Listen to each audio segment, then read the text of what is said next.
সব থেকে বেশি মজাদার হচ্ছে এই পুরিগুলো, চলুন দেখে নেব। কিছুটা আটা নিয়েছি আর লবণ, রাঁধুনি মশলার সাথে ভালোভাবে মিশিয়ে সামান্য পরিমাণ তেল দিয়ে আবারও মিশিয়ে নিয়েছি।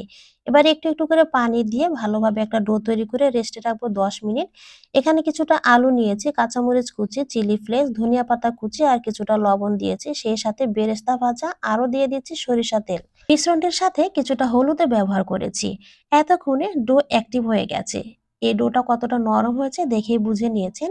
এখন ডো থেকে ছোট ছোট লেচি কেটে নিয়ে এরকম একটু বড় করে বেলে নিচ্ছি। এবার মাঝ বরাবর কিছুটা আলুর মিশ্রণ নিয়ে নিচ্ছি, তারপরে অবশ্যই ভালোভাবে সিল করে দিতে হবে যেন ভাজার সময় মুখটা খুলে না আসে। এবার দুই হাতে একটু প্রেস করে নিলেই ব্যাস হয়ে যাবে।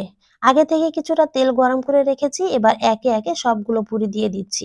চুলার তাপমাত্রা মিডিয়াম টু লো হিটে রেখে এই পুরিগুলো একটু সময় নিয়ে ভেজে নিতে হবে। এই তো ভাজা হয়ে গেছে।